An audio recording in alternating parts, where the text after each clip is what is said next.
welcome into another episode of Popcorn and Root Beer, your one-stop shop for all things movies, TV, entertainment in general, pop culture, WWE, reality, you name it, we cover it here. And today, we are going over the 25 best movies of the 21st century.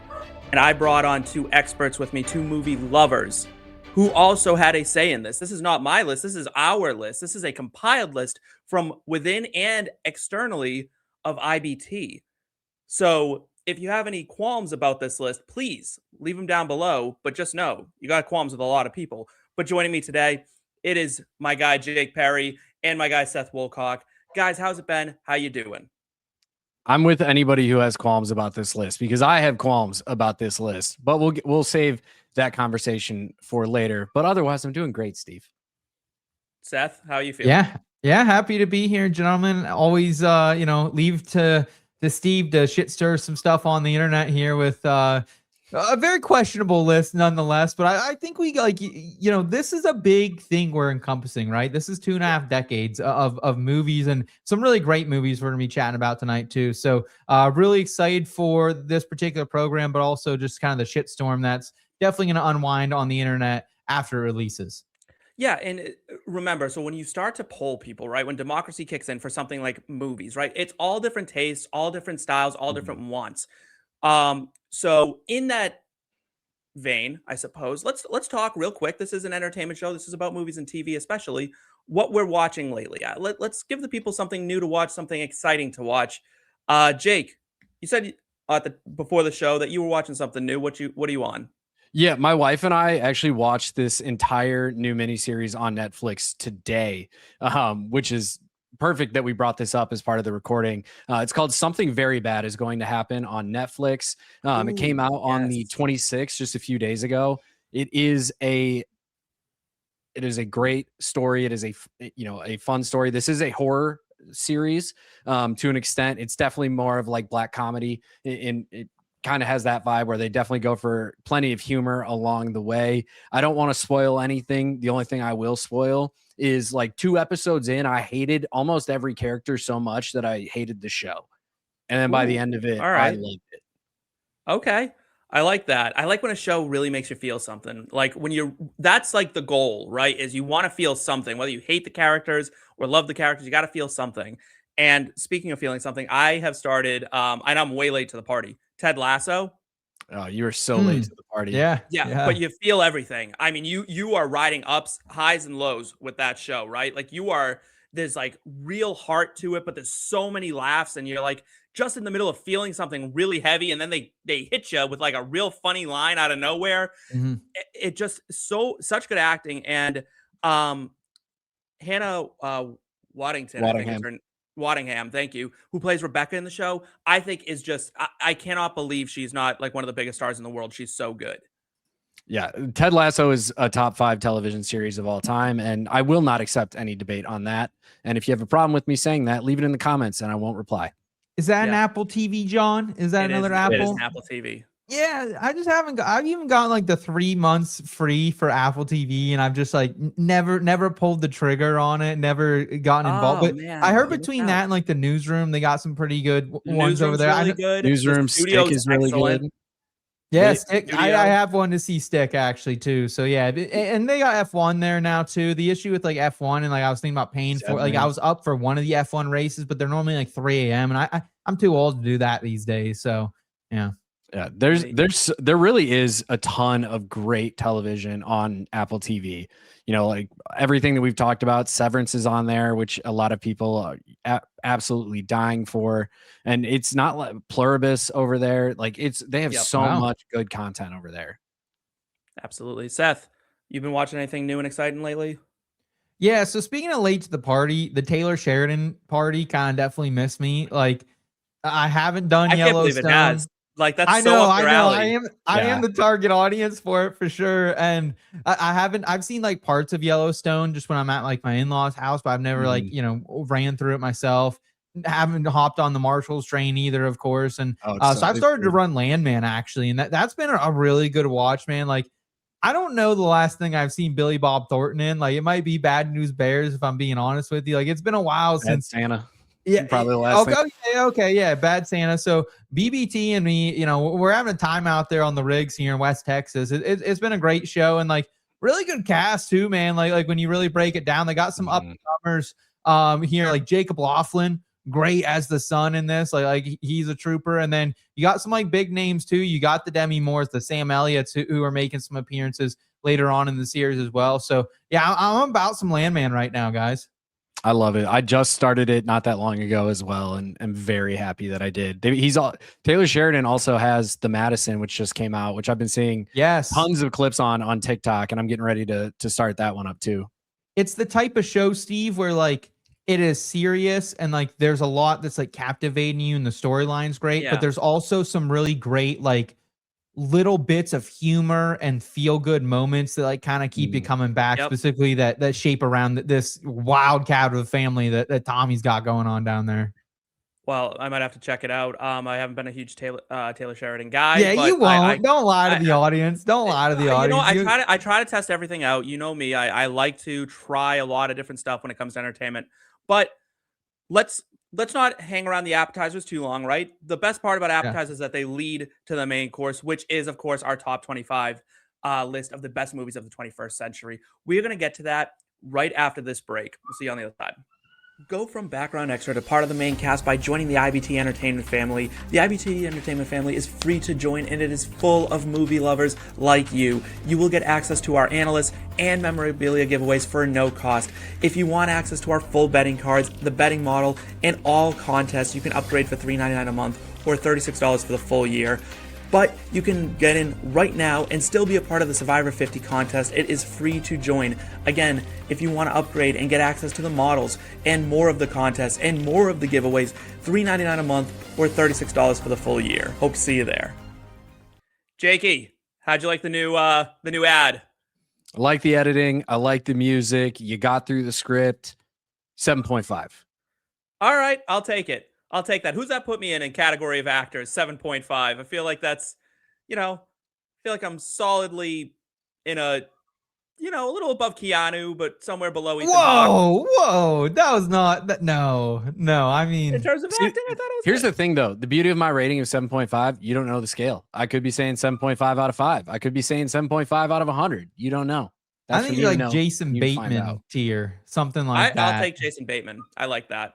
Yeah, all right. I think Keanu's a stretch, but let's talk the top 25 movies since 2000. And like I said, this was like compiled data, right? This was a lot of votes that went into this, a lot of time went into this, and we're not going to agree with everything.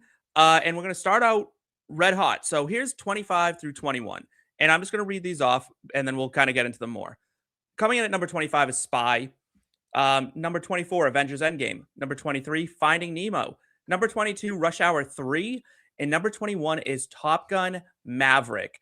And I asked you guys before the show to really hone in on movies that in these in these specific groupings you felt passionately about. And Jake, you chose Finding Nemo.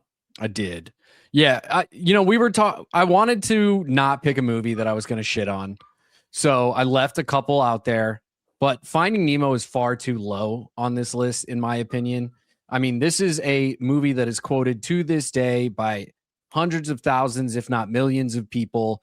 It's a great story. It has spawned some of the funniest memes that I have ever seen. I have the bird from Finding Nemo saying mine. Where is it? Where's it going to go? Tattooed on my forearm.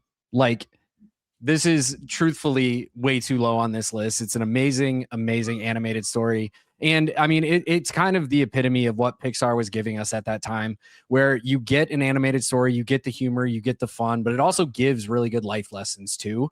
And I think that's what made this movie so successful is parents didn't feel like they were just letting their kids watch something that was brain rot before that was even a term. Like, this was an all-encompassing film that just happened to be animated. Don't touch butts. That is the main takeaway of Finding Nemo, or else you'll be kidnapped. That is how that goes. True. Like, that's the message of the movie. I still quote this movie to my boyfriend a lot. Especially because when Dory's like, why are you following me? You got a problem, pal? Huh? Do you? And she gets like all close to him. I still do that. I'll be like, you got a problem? Huh? Do you? I quote that, just keep swimming, just keep swimming, just keep And then swimming. mine P. is, Sherman 42 Wallaby Way, Sydney. I can tell you what, if I'm ever stuck in Australia, I know one address. That's where my I can Uber's get into taking a me. cab and I'm just going to be like, P. Sherman 42 Waterloo Way, Sydney. And like, they'll take me somewhere, Poor right? staff who lives there. They're just gonna get some Right. unsuspecting. They're going to be I'm actually like, gonna look that another up now. foreigner. They're going to be like, crikey, another foreigner. Get in the car. We're going. I'll say this too. Like I was very much the demographic when this movie came out, 2003. I can remember actually when it was to a DVD release. I can remember my brother getting it.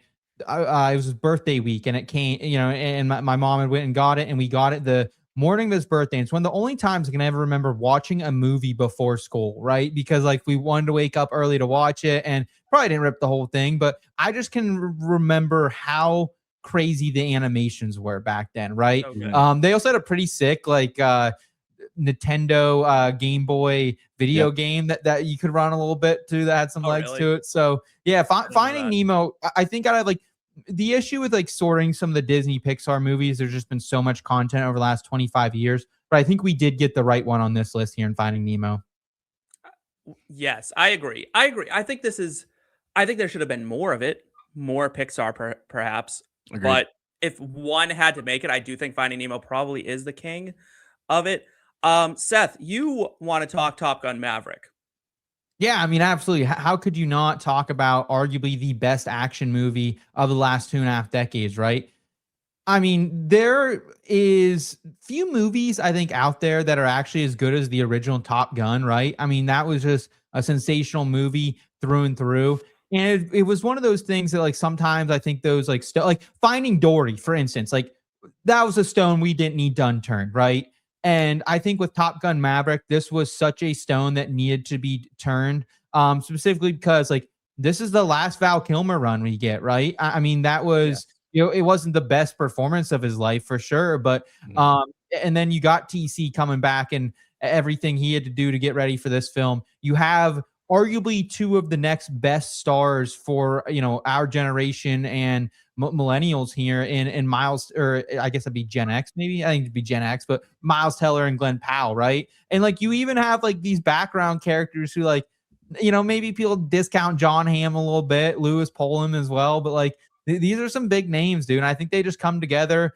The last 45 or so minutes when they actually go on the mission for this movie, I mean, it is must watch. It is something I never get tired of. And I think the tributes to the old movie, and I'd love to hear your opinion on this as well, Jake, but I just think like the subtle tributes to the old movie, like instead of the volleyball scene, it's football this time, or maybe I have that the wrong way. And like how he shows back up at the old bar, it's still tasteful. And I can never like, some days when I'm just working, I just run some Top Gun Maverick, soundtrack, and I just like hearing those movies. So So here's my issue with Top Gun Maverick, right? Is I worry like it didn't make my top 25, right? It didn't because I think this was such a visual spectacle that outside of the theater it loses a lot. I don't know if this is a movie I want to sit down and like hang out with. I don't know if I don't think it's like a good hang movie. It's like a visual spectacle movie. This is like a movie when again I watch a lot of action movies and superhero movies when my fiance goes out of town. She doesn't really like them as much as I do. And like this is like, hey, you got nothing going on a Saturday night. Let's strap the fuck in for about 2 hours and 35 minutes here and just have a ride here. Yeah, Jake, what about you? What's your relationship with Top Gun Maverick here? Yeah, respectfully, I think this movie's kind of ass. Oh no, dude! Like it's cool. It was. I think Steve said it great. Like in theaters, seeing it for the first time was really awesome. And then as I'm watching it again and like paying a little more attention to not just the visual and audio spectacles that you get in it, like, yeah, the callbacks are cool. They did some things that were cool, but like, if I'm watching an action movie, if I'm watching something that is, a big production like this is nowhere near the top of my list. I'm maybe not the right audience. I'm not the biggest fan of the first Top Gun either. It's just not necessarily for me. I understand, like, don't get me wrong. the movie made $1.5 billion in the box office, I recognize that I am more often than not going to be the odd man out on a Top Gun movie. It just wasn't, for me, something that I really cared to watch more than a couple times. I also want to point out, and I just want to ask you guys this. Do we have the wrong Rush Hour? We have the wrong Rush Hour. Do we have the wrong Rush Hour in this? Rush Hour 2 is the best Rush Hour. I think 2 it probably should have been in there instead of 3. And Spy shouldn't even be anywhere near this fucking list. That is incorrect. I think you need to watch Spy again. I've watched it like 10 times and it's never been fun. Well, that's why you don't like it. Why are you watching it 10 times? That's just to try and figure out why people thought it was funny. It's a hilarious movie. Melissa McCarthy. Melissa McCarthy is great. Jude Law. Like it was a hilarious cast. I am a noted Jude Law hater as well, so maybe that's part of my disdain for it. Really? Yeah, no just Jude Law love? Why? I don't want to say no love, but like, I don't know. He's got some movies that I do enjoy, but like as a whole, I think it's just his face. His face makes me angry. He has a very punchable face. Like I said, don't get me wrong. He's got some movies that I do adore. Contagion was really good. Grand Budapest Hotel, Hugo. Like he's got some very good films in his repertoire. Mr. Ripley. No love there. I said yep. Just didn't come. It's not one of the first ones to come to mind for me.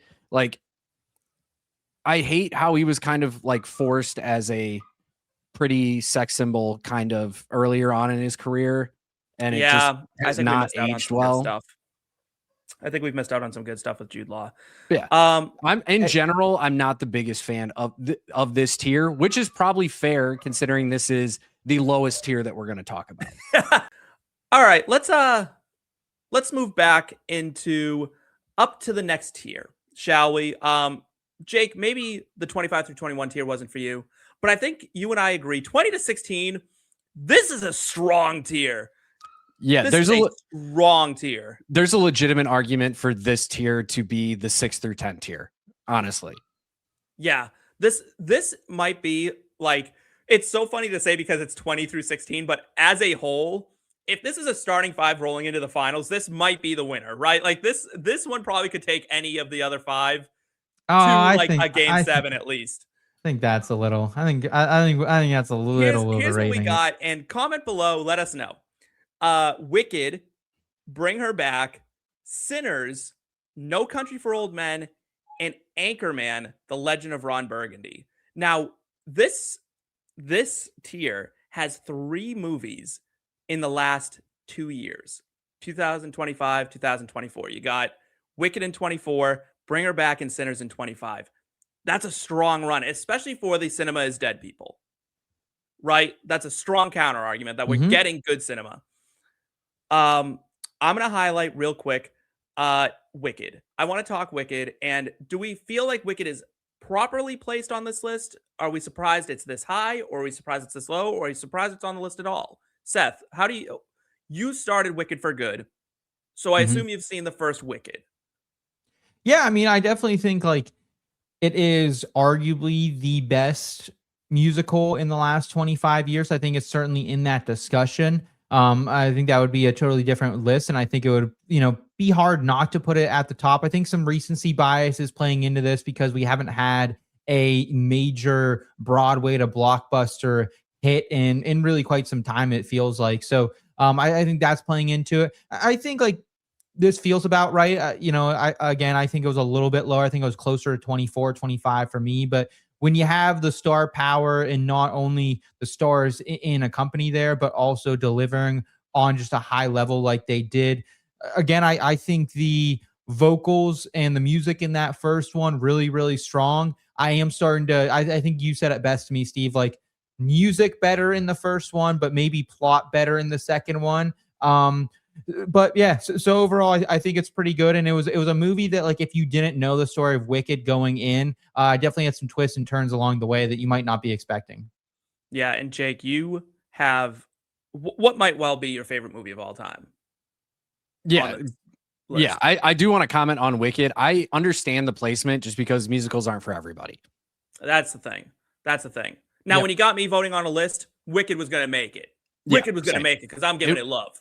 It was up there for me, and I'm not a musical guy, so maybe I don't understand where people are coming from. But Cynthia this movie Erivo could have stood in front of a camera with a white wall behind her with the phone book in her hand and just sang every name in it, and I would have probably been like, that's a top 25 movie because she's so good. Oh, absolutely. And speaking of top 25 movie, I would go as far as saying this is one of, if not the best horror movies of the 21st century, and Bring Her Back. I think this is far too low on the list. Steve, I know you don't necessarily agree with me. There is a lot about this movie, but what you tend to bring up about this movie is that it's very uncomfortable. It's very what the fuck, right? It's In a almost lot of impossible to watch. It's literally almost impossible to watch. Like, if I think one great idea I think we would have for a live stream is I would love to just have Seth sitting in front of a camera watching Bring Her Back and just seeing how he, like, if he survives to the end. Like, at what point does he turn off the TV? I don't know, probably 7 minutes into the movie. But I mean, this is just a phenomenal horror movie. And the things that you bring up are what I think makes this movie so strong. This movie, and it's what we've talked about a little bit with a bunch of the modern horror creators, especially, two that come to mind, Zach Krager and then the Filippo brothers, who have been behind this and Talk to Me. They are not afraid to they're not pulling any punches. Anything and everybody who is in that film can be a target. Shit can go wrong with them, and they are not afraid to push the boundaries. But I think they do it in a way that builds the story to such an incredible place, and the character development you get through these films and the way that you feel like you are truly a fly on the wall for a lot of these situations is what I think makes this movie so special. We're seeing this export, I guess, from Australia, especially, of these real grisly horror movies, really, really guttural, visceral feeling horror movies. And Seth, I know you're not the biggest horror movie guy, but do you like when the horror movies make you really squirm? There's a fine line. Not really, personally. Like, Can we just get Seth watching the knife scene? I just want to have Seth watch the knife scene for a minute and a half. Yeah, like, honestly, like, I don't have a big horror, like a tradition. I'm more of like the horror action type genre, if that or horror comedy. Kind of like a strictly horror movie, like kind of a no from me. Like, I've run the Insidious, I've run As Above, So Below, like that kind of time frame of horror, but it's definitely been probably a good 15 years. I still like the premise, though, I think, overall. And it sounds like if this really was that big of a movie, like, is this arguable to say it's like a top 5 horror movie of the last 25 years? Then is that kind of what you guys would put it up against? Because to me, I wouldn't. It feels high. It's high. I think you go into this movie and you're looking at it from one or two ways. If you're a body horror and truly love that feeling of like, I want to walk away from this because it's so uncomfortable, then this movie's absolutely for you. And I love that. I love when a movie can actually make me feel something, whether that's happy, sad, terrified, anxiety ridden. I just disgusted. Like, it's like there's a lot of mutilation that happens in this movie that is truly hard to ignore. Like, the kid was so just fucked up afterwards that I was like, I think they just gave him a knife and said chew on it. Like, it was just that, like, just, oh my God, just thinking about it makes me feel sick. So I don't know if that's for you, but it seems like, Seth, that you do have a stomach for the horror genre because you wanted to talk Sinners. Yeah, and see, like this is what's super interesting about this genre, because I wouldn't even really label Sinners as a horror movie. I love the text we got from you. I love the text we got from you when you were watching Sinners, and you were like, that just took a turn. I did not. What happened? Yeah, so I missed a lot of the promotion of this. I was saving your guys' rewatch episode actually until after I finished this as well. So, like, I was in the dark a little bit. Like, I knew there was some violence. I knew there was going to be some bloody action. I thought it was more going to be like a racial tension KKK type of thing. And it kind of was, right, at a point. But this, I didn't know there were vampires coming in here. Like, I thought it was just going to be some, Southern mafia style men open a bar and some white folks come up and things happen. And it's kind of what happened at the end, right? But at the same time, this was such a well done movie from the very beginning, and how beautiful it is shot. It is sensationally done that way. Michael B. Jordan, the fact that he's able to play both those characters and they do feel like different characters at times as well, landed him an was Oscar.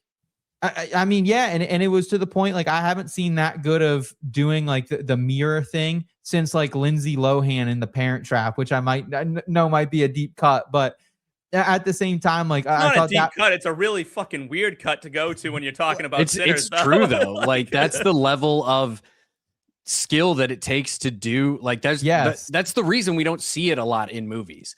And like, even in TV shows, like you have it when it's like the babies, they're like babies in the show. I'm thinking like Mary-Kate and Ashley Olsen from Full House. Like, that is really the only time you see this happen super frequently. So whenever it does happen, and it happens to such a skillful level, like, yes, it's a crazy comparison, but Lindsay Lohan got asked by a producer of the movie where her sister was, because the producer didn't realize it was the same person. Like, when you can do that so effectively, and we went in depth on the rewatch. Make sure to check it out if you guys haven't. But just the way that they tell the story, so accurate to the time, and there's so many details that if you're a history nerd, you appreciate about the time. Like the fact that the Chinese couple is the owners of the shops on the opposing sides of town, because that was a common thing back in that day, where they weren't really, they weren't treated as poorly as African Americans, but they also weren't really accepted as whites.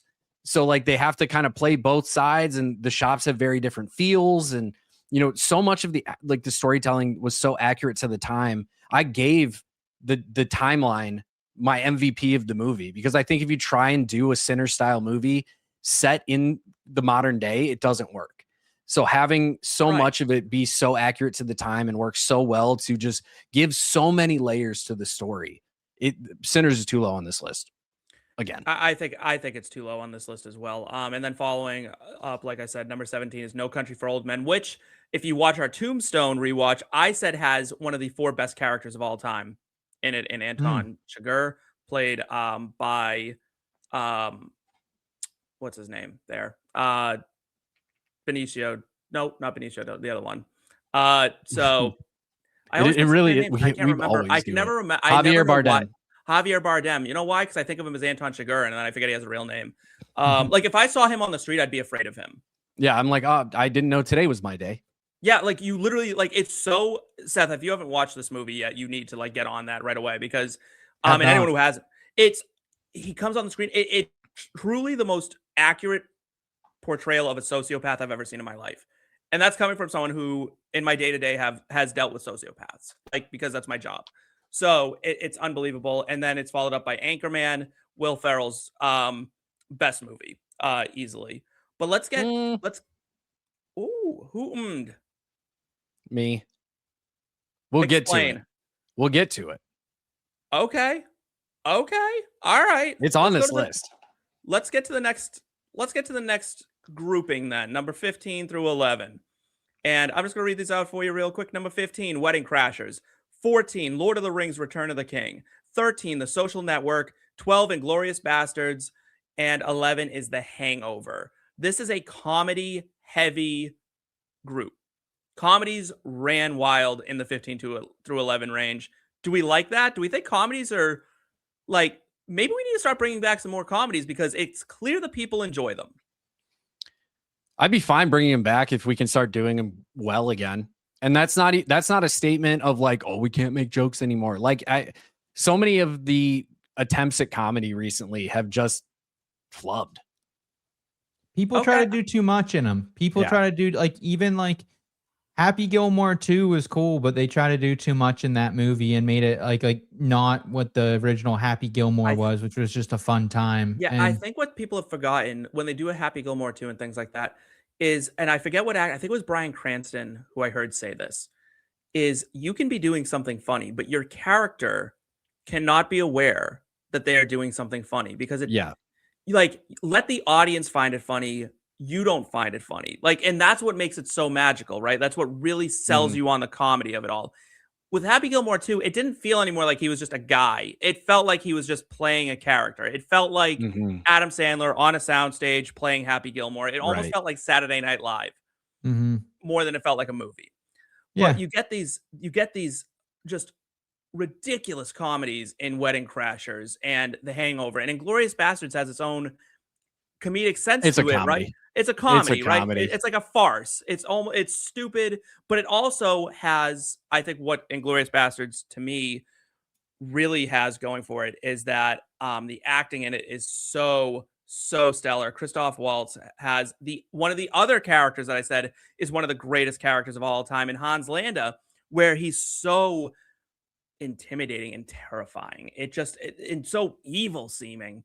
But Jake, you went with kind of the king of the Oscars Mm-hmm. in The Lord of the Rings: Return of the King to highlight. Yeah, the Lord of the Rings series is one of my favorite series of books and movies that have ever been created. I picked quite a few different things that I have tattoos of because I have a Lord of the Rings tattoo as well. But it's one of the few movies that's over 3 hours long where I am in it every single second. And there are some quieter times, but the way that Lord of the Rings builds the characters, builds the story, they recognize that a lot of people did not read the books and they're going to have to world build quite a bit. But they do it in such an effective way where you start rooting for the characters, you start rooting against the characters, you start worrying for them, you start wondering what's going to happen next. And it's just an incredible storytelling feature. It is an incredibly shot movie. I mean, it won these awards for a reason. Like, it was well ahead of its time in what it was able to capture cinematically. And I just adore what this movie was and how it still holds up to this day. Like, you can still watch this movie and have your mind blown in 2026 with all of the updates to film styles, technology, graphics, CGI, etc. The fact that a movie from 2003 can still be this visually captivating is so impressive. Absolutely. And it's so funny that like Peter Jackson got another chance to go back to the Lord of the Rings world and kind of buffed it. Mm-hmm. Because he's not what made it, honestly. It kind of surprising. That's maybe a hot take, but yeah, that's a pretty spicy take, I think. Seth, first, actually, can I tell a quick story about why I don't love Lord of the Rings? And it has nothing to do with Lord of the Rings. Absolutely. At all. So when I was in high school, I used to get the flu every single year at the exact same time. And I'm not sure why. It was right around the end of April. Oh, I remember you telling me this story. Yep. And every single time I got the flu, it always coincided with TNT used to air a marathon of the Lord of the Rings trilogy. Yep. And they would just run on loop. So I've always associated Lord of the Rings with having the flu. It's kind of like when you get food poisoning at a restaurant, you can't help but feel like that food is just you like can't go back forever. Yeah. And now I just can't watch Lord of the Rings because I'm just like, I feel like I have the flu. Like, my body just associates the flu with Lord of the Rings. But Seth, I assume you don't have a flu association for The Social Network. No. I do have a same thing would happen to me every year, and I would just watch Halloween Town around October. I'd get sick. However, I love Halloween Town, so it's kind of the opposite issue, I guess. However, Steve, The Social Network, I think it's too low on this list. I think this should be inside the top 10. It was my #1 overall movie since 2000. And you want to talk about a movie that just came to play in every aspect of it. And like, yes, Jesse Eisenberg, he's a big name now, but like, I don't think he really was prior to this, at least like in this, like he was a comedy actor. I felt like more before this, right? And he was getting there. He was yeah. And you had a young Andrew Garfield. You have JT, who plays maybe the best JT character all time in Sean Parker. But really, like, this movie gives you everything. Like, from the opening scene, one of the best opening scenes I've ever seen in my entire life, being at the bar where he's just, you learn very quickly they establish the character of Mark Zuckerberg. And there's not a lot of dynamicness to his character. And usually that's what I love. I love like a character that changes and is dynamic over time. And maybe he is in the wrong ways, right? And maybe the same can be said for their overall friendship between him and Eduardo. But I thought the score was really like, this is one of those. I just love the music in this. I love how it's shot. especially at Harvard there. I thought those were really good scenes. I mean, it did win a couple Oscars, one being for the score in particular as well. But just like the story and kind of like, as a business owner, what this says and like how you do have to be careful, and it teaches you a lesson at the end of the day, but it's a really painful and hard lesson that a lot of us have to learn growing up, that sometimes business supersedes friendship, right? And I just think they did a wonderful job overall. The flashbacks and how they built them didn't feel messy at all too. It felt very linear, it felt very straightforward. But by the time, and like we all knew how this was going to end, right? From pretty much the get-go, but you were still surprised when it happened. And that's why I think this is a top 10, if not the best movie since 2000. I appreciate a biographical film that makes every single character an asshole. Yeah. Like there was no good guy in this story. Well, because Mark Zuckerberg is not a good guy, right? Like he is just functionally not. Like it's hard to get to the situation that he's in and be a good person. I think now he's twisted and misunderstood, but back then it just felt like I think he was someone, and even you see it in the movie, who he wanted to be a good guy. He wanted to, but he isn't a good guy. Yeah. Like people can want to be good people all the time. I think most people, if you ask them, are you a good person? Most people will be like, yeah, I'm a great person. Like doing good things doesn't mean you're a good person, right? Like that's a message from this movie. Like you can do good things. Plenty of bad people do good things all the time. Just because someone doesn't walk down the street kicking puppies doesn't mean that they're a good person. It just means that they're not a psychopath.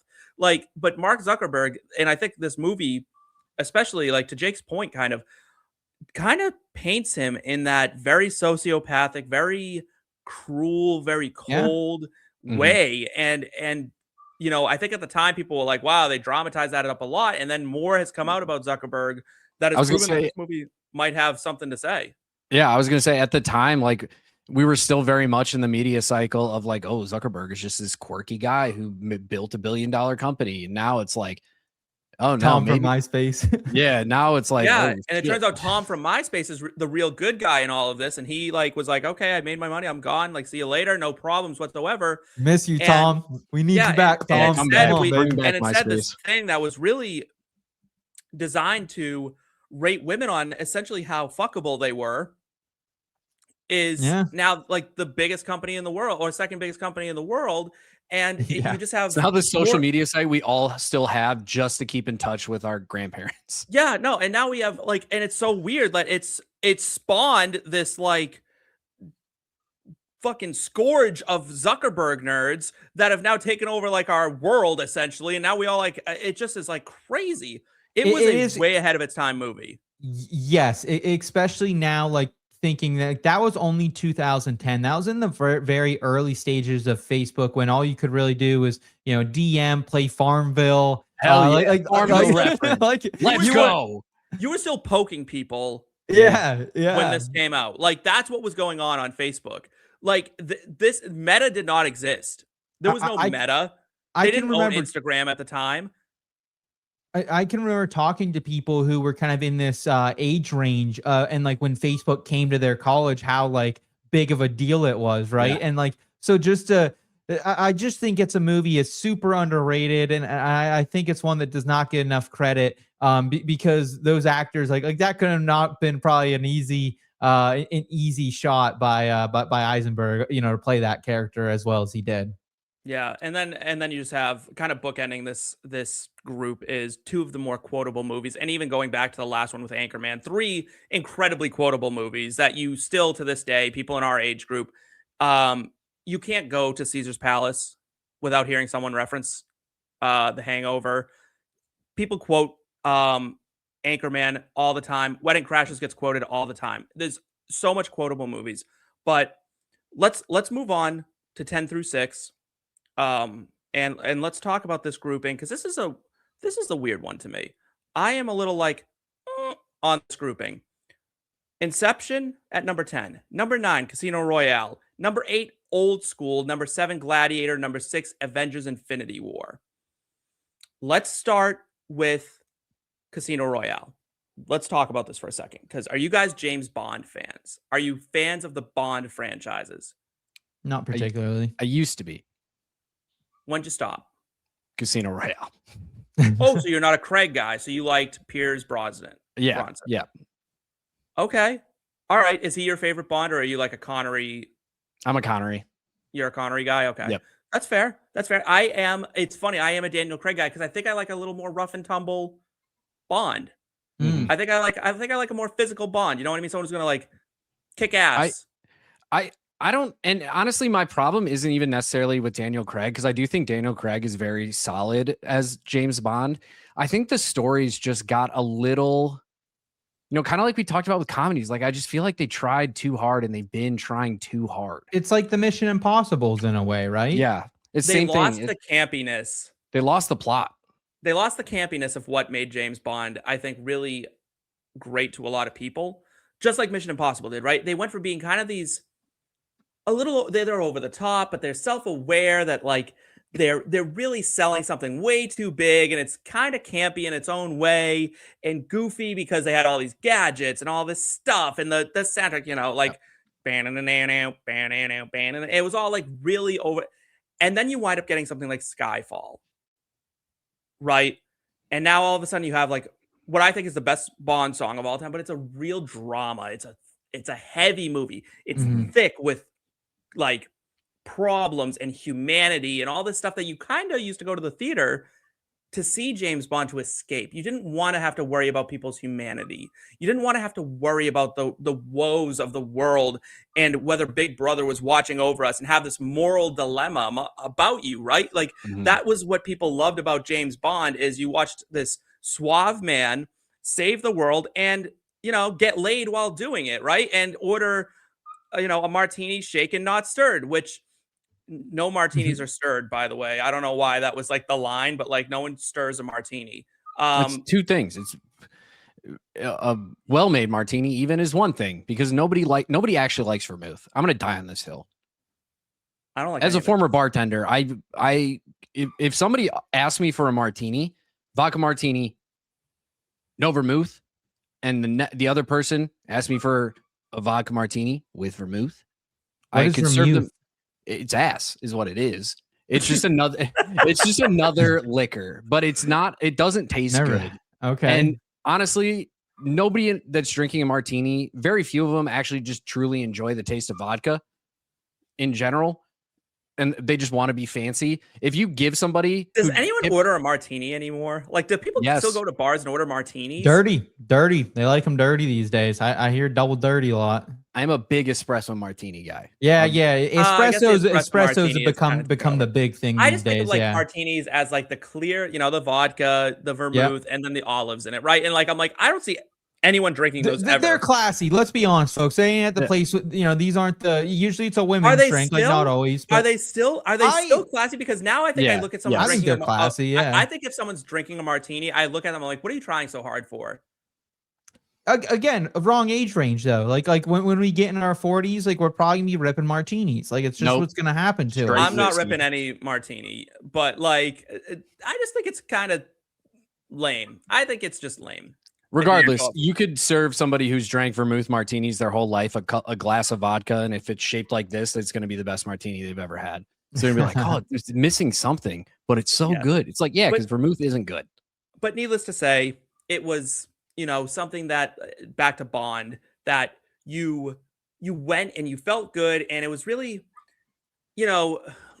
like I don't want to like class it in, but like men wanted to be him, women wanted to be with him. That was kind of the whole shtick. I don't think people want to be Daniel Craig's Bond because he's always getting his ass whooped. Like, you know what I mean? Like, and he's kind of always dirty and dying at various points. Did you guys like Inception? How do you feel about Inception? What's our relationship with Inception?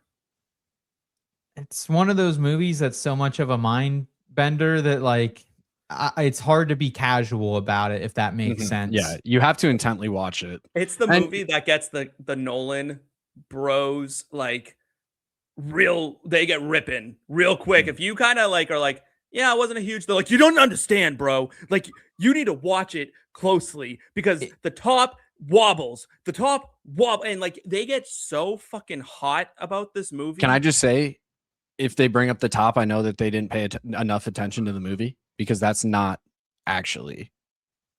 I've heard this. I've heard it's his ring, correct? It's his ring. Yeah. So like, yeah, but like Nolan bros, and when I say bros, I don't mean like his brother. I mean like frat bros that watch a Christopher Nolan movie once and are like, I understand how the world works now. It's like taking And Psych switch to 101. That is film that is studies legit. Who major. I watched it with. It was my brother's fraternity brothers. Yeah, like so to me, Inception is like Psych 101, right? Like because you're gonna get all these people that come out of this movie thinking they're like, I know how the world works. I have figured it all out. Like, and it's funny because I think Nolan is the most repped director on this list. I think he's the only one who got 2 on the list, which is kind of amazing to me. Because I thought Coogler might get in there, but he actually, you know what? I'm sorry. The Russo brothers also have 2. Yep. Yes. So Good call. that is my mistake. I apologize. Oh, I'm sorry. Actually, yet again, wrong. Adam McKay, I believe, also has multiple on this list. Does he has Step Brothers coming up. Spoiler alert. He has Anchorman. He has Wedding Oh Crashers. yeah, you're right. Oh wow, 3. So he got 3. So he's like the king. Yeah, Inception to me, like you can kind of find like the annoying people in your friend group when you bring up Inception. But Seth, you want to talk old school? Oh wait, Jake, did you have a point about Inception? And Yeah, I was just you asked kind of like what our relationship with it, and I do love Inception. I do think it's an amazing movie. It is really good at finding the asshole in the friend group, though. Absolutely. Absolutely. And that's not a knock on the movie. It's a knock on the consumer of the movie. Yes. More than anything else. But Seth, walk us through your love of old school or your hate of it. Yeah, I mean, you look at a movie again. We've talked about quotable comedies. I don't think there's a more quotable one since the year 2000 than Old School, right? I mean, this is one of those. Specifically, I think what's interesting about it. I think you're on an island here, Seth. I think amongst this trio, I think you're alone. Okay. So, what I think is interesting about this is this was a couple of those actors that I don't know if everyone absolutely like. Again, I was young at the time this movie came out, but I don't know like how high people were on Luke Wilson at the time. Like, you know, not very. Wilson. I will tell you what. I will tell you what. Okay. At the time, Luke Wilson, there was this pivot point that he was either going to be like a mega star or he was going to like fall back. Like people were really like questioning whether or not like they're like, oh, I think he's the one to like become like the guy. And Old School pushed him closer to that. Everyone thought. And it almost, but it kind of this was his career. Peak. This was his peak because, and you have such a good ensemble here. Will Ferrell, Vince Vaughn together, and like even like Ellen Pompeo as well playing Nicole. Like she did a really nice job for. I don't know if Grace had started at that point or maybe it was just starting, but she did a really nice job as the love interest in that one as well. And like. You're My Boy Blue, and like it really takes you there. Even again, I was young when this came out, but like it showed you what like college you thought was supposed to be in a way. And as an adult now, it's funny to see it kind of through the other lens where it's like, wow, these guys that were doing some real questionable things, right? Especially like, you know, the daughter being X amount years old.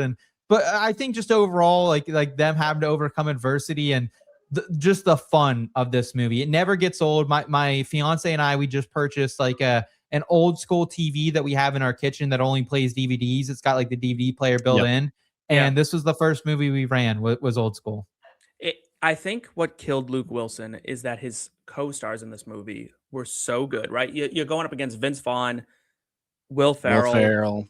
Plays Ellen the perfect Pompeo. Vince Vaughn character too, right? Like a little Vaughn, squirmy, this kind a of little launched shady. Vince Vaughn into. So Vince Vaughn had come off of like Boogie Nights and then did a Psycho remake and was in the Lost World Jurassic Park. Vince Vaughn didn't know where he was going to land. Then the Frat Pack, as they were called, happened, and he lands in Old School and becomes a megastar, right? Because then the next year, Ferrell lands Anchorman as the star, brings Vince Vaughn in as the antagonist of that movie. The next year in 2005, Vince Vaughn lands Wedding Crashers, and all of a sudden they're taking off and they're looking around and people are looking at Luke Wilson and kind of saying, you had your movie and you kind of got blown out of the water by your co-stars. The supporting cast was way better than you. And all of a sudden, all this comedy passed him by.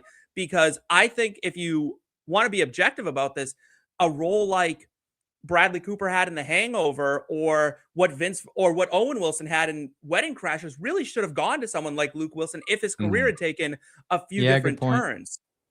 Yeah, I don't like this movie. It's funny.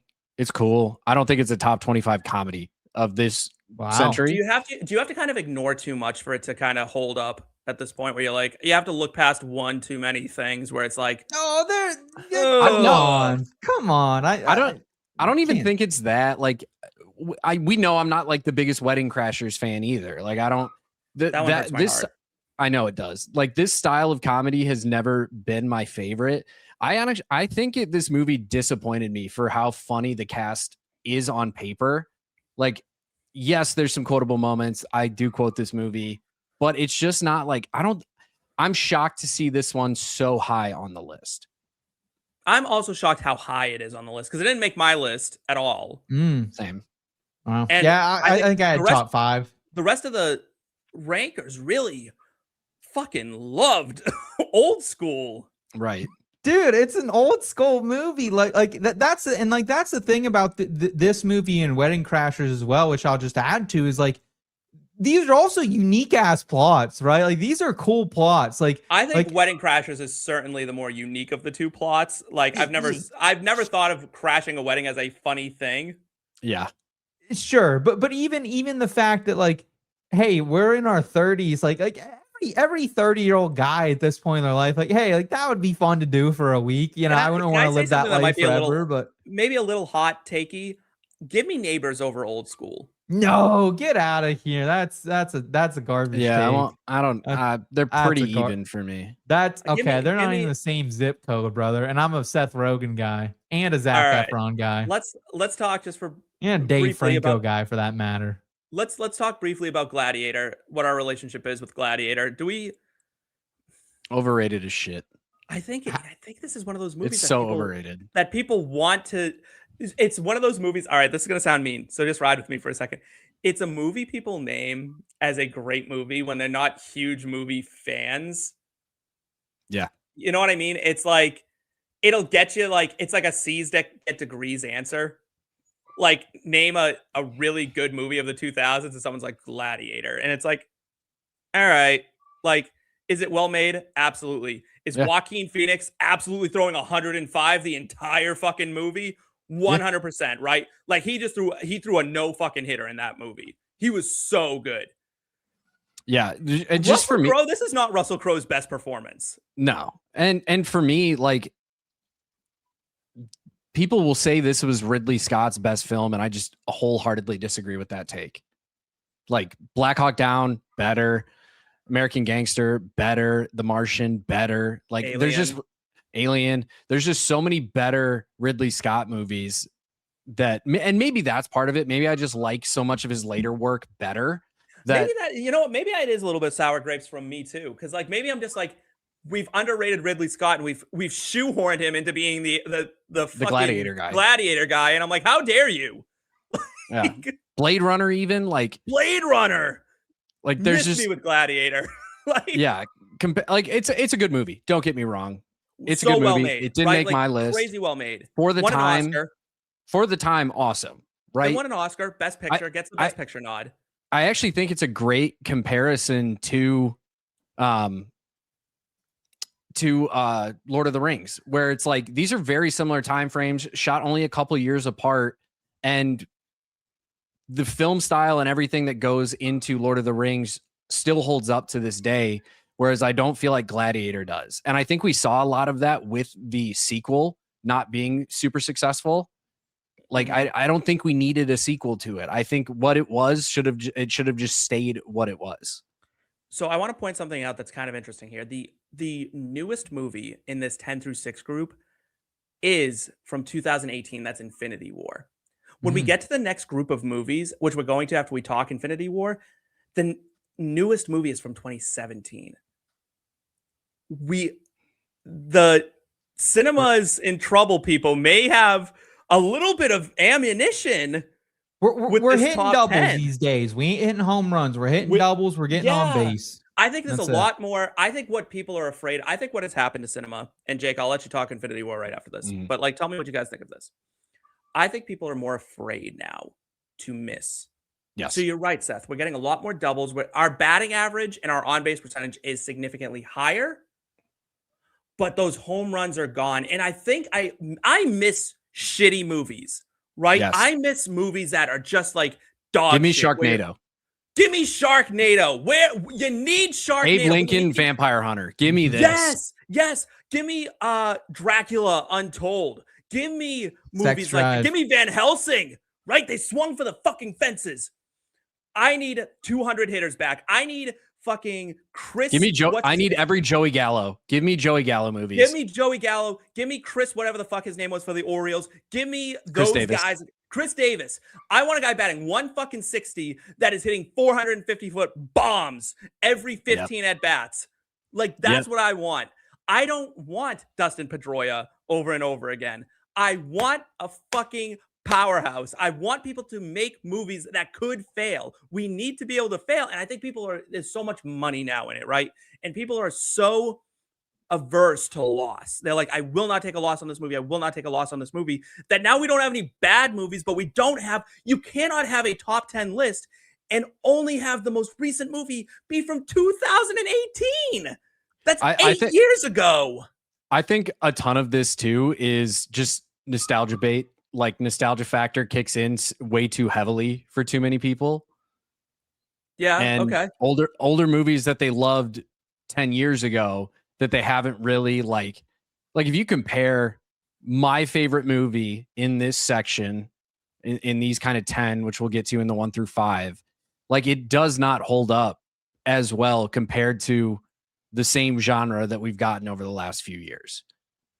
But it's like, I also don't think its spot on the list is crazy. And that's just part of that is just the nostalgia factor. Mm-hmm. Yeah, I don't know. Seth, do you think we're playing it too safe now with movies? I don't think you gotta, right? Like so many people. One, it's like harder to have original IP these days, right? And then I think at the same time, like, there's just so much invested in, like, the world's also such a smaller place now too. Like, if you have a movie bomb, you hear about it now. You didn't hear about it 25 years ago, except, maybe in some particular media outlets. But these days, when anyone and everyone can be a critic, including us, three dopes. It's tough out there. So I totally understand it. I miss having like Brian De Palma be like, I'm making Body Double. That movie is not a good movie, but I miss that. I miss Blue Chips, where William Friedkin, who did The Exorcist, said, I love basketball and I'm making a basketball movie. Damn it. Give me Penny Hardaway and Shaq, and I'm making a basketball movie, and Nick Nolte is going to be in it. What the shit was he thinking of when he did that? But he did it.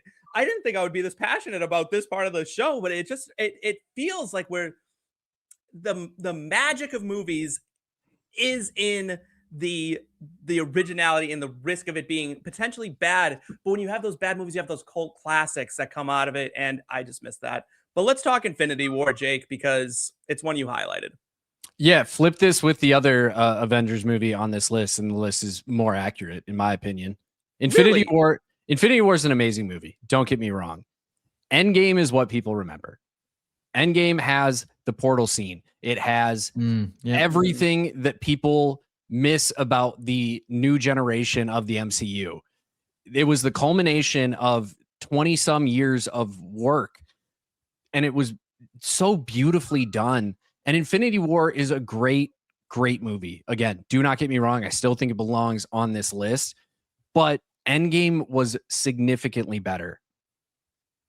I agree. I should add that part. Yeah, I think I'm an Infinity War fan more than I am an Endgame fan. I think Endgame has is it the best scene? Because Thor entering Wakanda, when Thor beams down, the Bifrost opens, and Thor slams down into Wakanda. That's probably the most electric. It's the best fight scene, the best action scene. But I do have to say, when the portals all start opening, that's the time in the movie theater that I was like, the energy was just so palpable in the theater. People were cheering, crying, screaming. It was everything you wanted out of like this moment. So here's another part of my argument. You can watch Endgame without watching Infinity War. If you watch Infinity War, you have to watch Endgame because you get no closure on anything. And I get when you split a movie up, you're going to end up with that, but it has to factor in. It almost feels like Harry Potter and the Deathly Hallows Part 1 and 2 a little bit here. Is how I would compare these movies. I do agree, like, there's some excitingness and like the build up to like the Infinity War. I think is really, really good. And it does feel like times in the next movie we're playing a bit of like chase. You know what I mean? Like okay, we're just having to track down all these small things and X, Y, and Z it to get to that end game. But I think the way like end game's more of a masterpiece, I guess. And like, but there's something about like, oh shit, like we got everyone. We got every single person. They're gonna get their due and their just and their flowers in Infinity War a bit better than they do in Endgame, which focuses on a particular group of characters. Right. Some of those being split up into different scenarios as well. Sure. All right. Before we get to the top 5, is there any movie that has not appeared on this list or didn't appear on this list because we know the list that you're like, I feel like that should have been on there? So many. What's like one that really is hurting you? Talladega Nights: Ballad of Ricky Bobby. That's a good one. So you one. like that comedy, but you don't like the other ones. Yes. Like those are all in the same zip code. They're not. In my opinion. I think Talladega Nights, I think you brought up Old School being the most quotable movie of all time. I think Talladega Nights is the most quotable movie of all time. My wife knows quotes from the movie and she doesn't even like it. Like it's that level of comedy. That was like the pinnacle of Will Ferrell, in my opinion. That's his best movie. We're going to talk about his second best movie here shortly, but that was just like such a blatant omission. It would like, it's my favorite comedy of all time. I love that movie. Don't get me wrong. I'm really sad Pirates of the Caribbean, Curse of the Black Pearl did not make this list. I am a massive fan. I love Johnny Depp's performance in that. I love Jack Sparrow. I love Keira Knightley, Jeffrey Rush, Orlando Bloom, like them all. And the movie did something that, and you heard all this behind the scenes stuff and how it was all like a mess and it all came together. It was amazing. I just love it so much.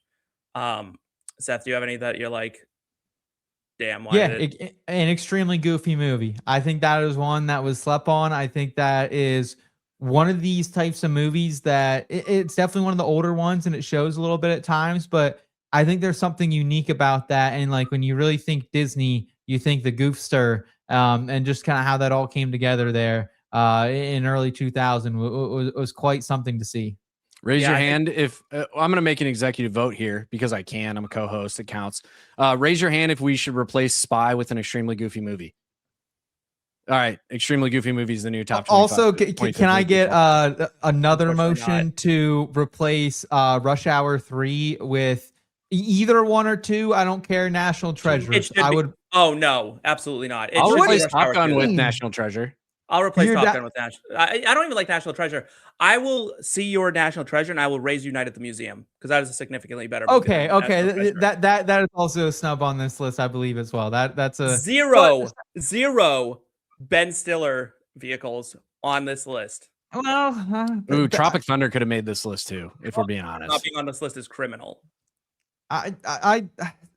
That's another. Some of his stuff has not aged super well either. Like I don't know what it has been. It's not like it's inappropriate today, but I don't know. Some of it just doesn't hit as hard. Night at the Museum does, but outside of that, like some of Stiller's roles, I find a bit cringy now. I mean, that was kind of his shtick for a long time. All right, let's get to the top 5. Let's get to the top 5, and here they are for you. Step Brothers. And then at number 4, The Conjuring. Number 3, Interstellar. Number 2, The Dark Knight. And number 1, Get Out. Nolan dominating the top, 10? Yeah. Like 3 in the top. 3 in the top 10. 3 in the top 10, 2 in the top 5. Nolan's the king of the 2000s then, right? Like of the 21st century. Is it safe to say he's probably the number 1 director of the 21st century? Yeah. Right? Like it just I think I mean people would make arguments for probably Tarantino. Yep. I think Tarantino had the 90s that were real heavy for him. I don't know if he really succeeded as well in the 2000s. I do think that Cameron's probably going to James Cameron. Another guy. But I personally think the best director of the 21st century, in my opinion, is the guy who holds the number 1 spot. That's Jordan Peele with Get Out. Coogler could also have a solid argument there as far as directors go. But Jake, you want to talk Step Brothers? Let's start there. Yeah, this is the best comedy that is on this list. again, one of the most quoted movies of all time, will continue to be quoted. But there's a layer to Step Brothers about the arrested development of the human mind that I don't think people catch on to as heavily. Like, there's a lot of very serious undertones to a lot of this movie. And the comedy is certainly what propels this movie, but this is an all-encompassing movie that just happens to also be one of the funniest fucking movies ever made. Sure. I give that to you. Absolutely. It was this, when sometimes things just go together and it's like peanut butter and jelly, right? Like on paper, it shouldn't work. Like John C. Reilly and Will Ferrell, we hadn't really seen them send it before like that. I think we saw them did this come up? This came out before Talladega Nights, right? It was around the same. I think it was before. Yeah, I think it was Let me before. I think Talladega Nights. That was actually after Talladega Nights. It was 2 years after. So we saw them do Talladega Nights. Shake and bake, baby. Yeah. And they were good in that together. I wouldn't say we saw the magic that we saw in Step Brothers, though, where this was, Correct. I mean, their comedic stylings were perfect. And then Adam Scott kind of comes up through the ether and good plays point. this dirtbag really well. And then in one of the greatest heat check performances of all time, Catherine Hahn goes fucking nuts in this movie. Nuclear in this movie. Yeah. You know why she did? You know why everybody stepped their game up? Because it's the fucking Catalina wine mixer. Catalina wine mixer. Like, it's so good. So good. Everyone in this movie is so funny. But Catherine Hahn, I think, stole this movie and like came on. She was great. Throwing a gazillion miles. I mean, she was like Yasiel Puig level, like burst onto the scene good in this movie. I love this movie. Seth, what's your relationship to Step Brothers? Yeah, it's an all-time classic. It's one I've watched a million times. This was another one that, as my brother and I got to this age, I remember him getting this on DVD as well, and it was played consistently. And so many of the moments, like I could think of the whole entire plot, every single scene, from wrecking the boat, from the eating the dog poop in the park. It all comes to you very quickly. But like Jake said, it also does kind of have some deeper undertones that I think go unnoticed at sometimes too. So I do think it is a beautiful movie. I do think it's one of Will Ferrell's best work, and definitely we're talking, directors who are littered throughout this list. I mean, Will Ferrell, a guy who's in here at least 3 times now, by my count as well. As an actor, yeah. No, he dominated the comedy scene for a long time. Yeah, that was like a match made in heaven. After that, we have The Conjuring, which is my favorite horror, like true horror, I guess. Yes. Like of all time. Definitely my favorite, like something's haunting the house movie. The clap scene is unbelievable. Interstellar, I think, came in way too hot, like way too high. I think the visual effects are stunning, but not my biggest. I love Interstellar. I'm not its biggest fan, but Seth, you highlighted Interstellar, so let's talk about it.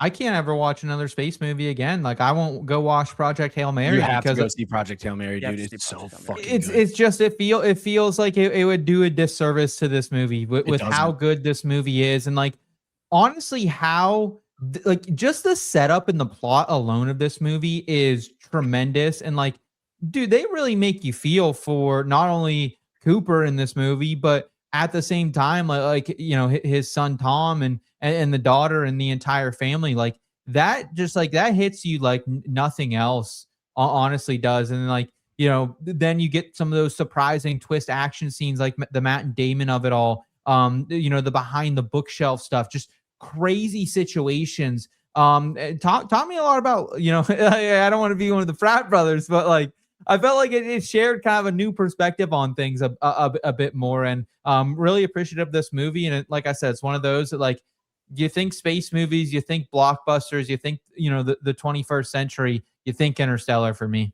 Dog, if you want to talk about feeling for things and people, Project Hail Mary had me crying over a fucking rock. Without spoiling any of the movie, that's all you're going to get. But every single person in here, I would put Project Hail Mary in this top tier. And I say that with zero hyperbole whatsoever. It is one of my favorite movies of all time. I've gone and seen it 3 times since the first time I saw it. Holy cow. That's amazing. All right. So after that, we have The Dark Knight. You've seen it 4 times? Is that what you're saying? Holy cow. It's so fucking Do you have the movie pass thing too, like Steve? Not really. Might But as well our get theater one. does discounted movie days. Okay. So it's only Wow. a few bucks to go. Gonna need to get one. Jeez. All right, here's one that I'm gonna say for sure is too high. The Dark Knight. This is a movie that is propped up by one performance and one performance only. This is Heath Ledger, legendary performance, one of the greatest of all time. Outside of that, rewatch this movie and focus on all the scenes that the Joker's not in, and you'll realize this is kind of a bland movie. I love The Dark Knight. I am fully in agreement with you. I think it should be on this list. I don't like its place on this list. I could get behind it being in the 25 to 16 list, somewhere in there. Like put it down in the first two tiers. Yeah, I Yeah, am surprised. I am surprised it got so much love, honestly. And shout out to our boy Michael Stoyanov who made it. Actually, maybe that was The Dark Knight Rises is the one he was in actually, and so I take that back. So yeah, no, Dark Knight Rises almost even like a little like, of course, like the Heath Ledger. No, it's not better. That movie was also a mess. I would say it's more rewatchable. Yes, and if you remove Heath Ledger from this movie, I think that movie might even be a little bit better. But the interesting thing about this movie too is like kind of the whole Harvey Dent storyline and like kind of how that plays out. One of the more interesting things I think I've seen in a superhero movie where like I at least like was not familiar with kind of the Batman story prior to watching this, so to kind of see that turn a little bit. If you're going in and you realize that like you don't know he's Two-Face in the comics, yep, that is a stunning moment. That's just like wow. I will say, along with Heath Ledger's performance in here, this is like the pinnacle of an Aaron Eckhart performance as Harvey Dent. This is as good as it gets with him.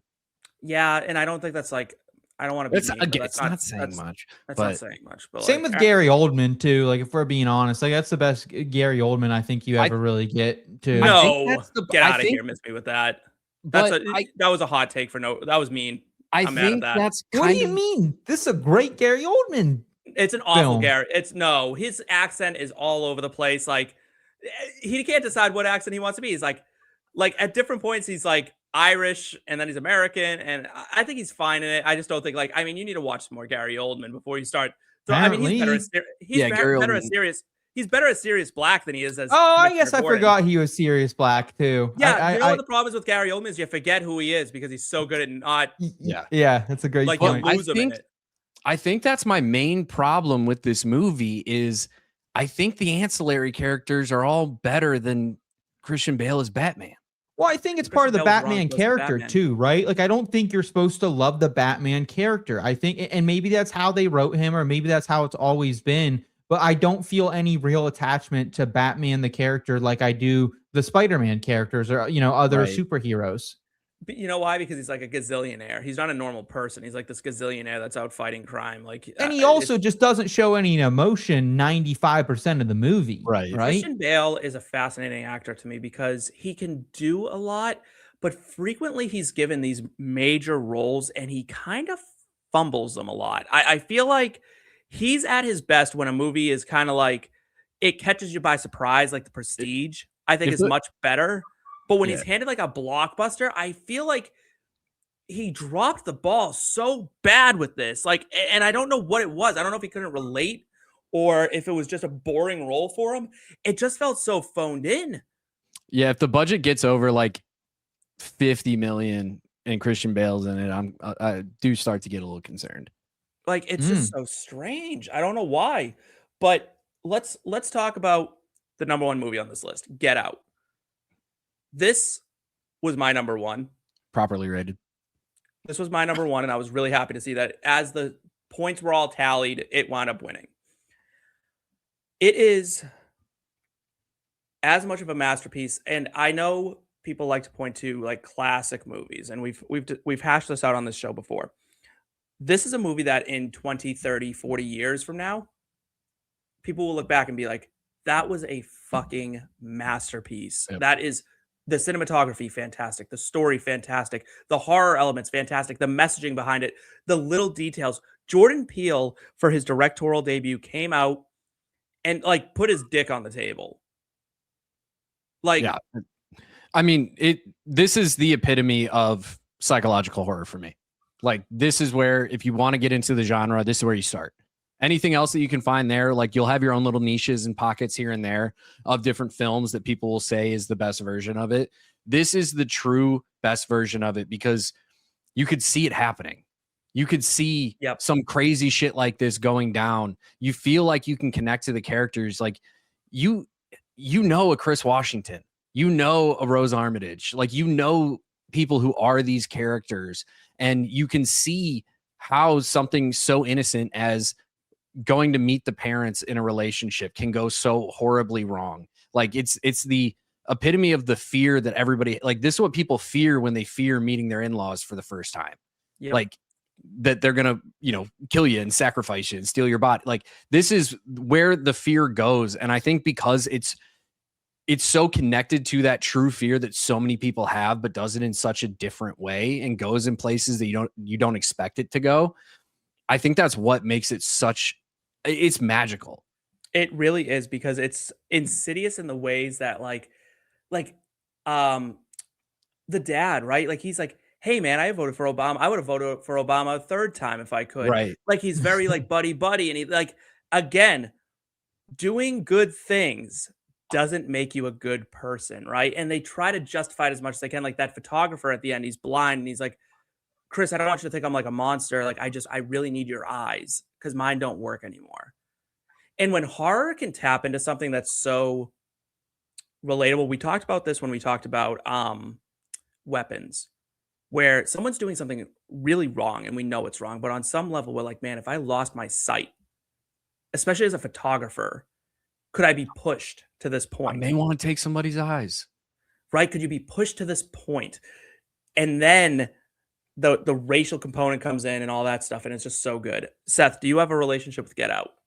Yeah, I've seen it once.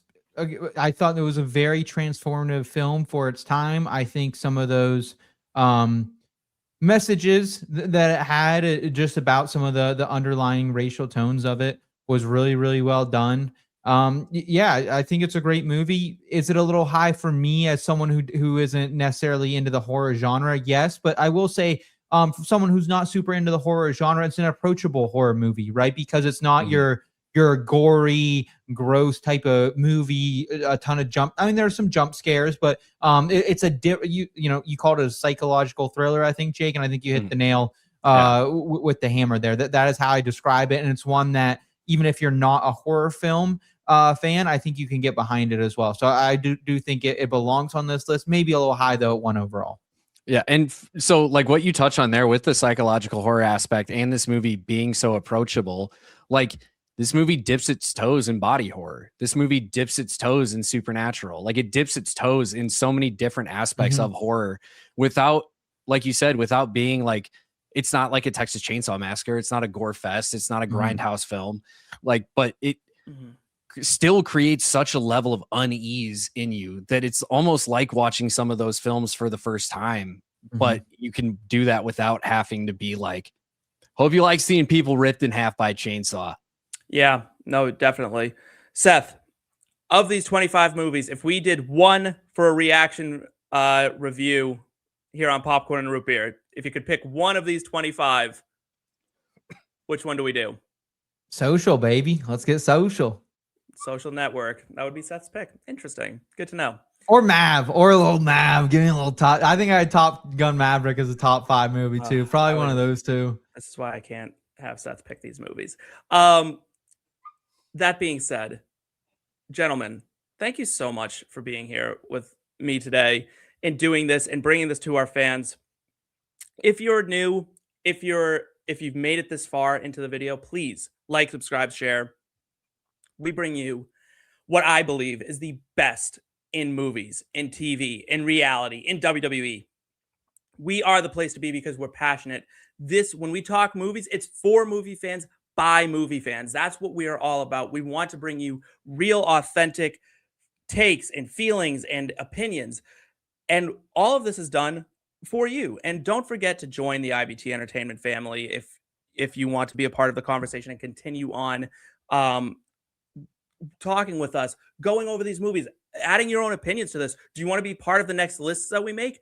Be there. If you want to be part of votes when we pick movies that we're going to react to, go over to the IBT Entertainment family. You can find it at in-betweenmedia.com/chat, and that will take you there. The link is in the episode description. Also, subscribe to the whole channel. It helps us so much to bring you more videos like this, more videos like our Sinners reaction, our Tombstone reaction with Resident Alien star Sarah Tomko, and so much more. Myself, Luke, and our friend Rod are going to be breaking down WrestleMania soon. Jake, you and I are going to be talking movies well into the foreseeable future. And we even have our friend Alfredo and I sitting down talking the Birdcage soon. I am so hyped for what is coming up and what we are going to do on this channel. Gentlemen, thank you so much for joining me today. And to everyone at home, thank you so much for joining us as well. That's a wrap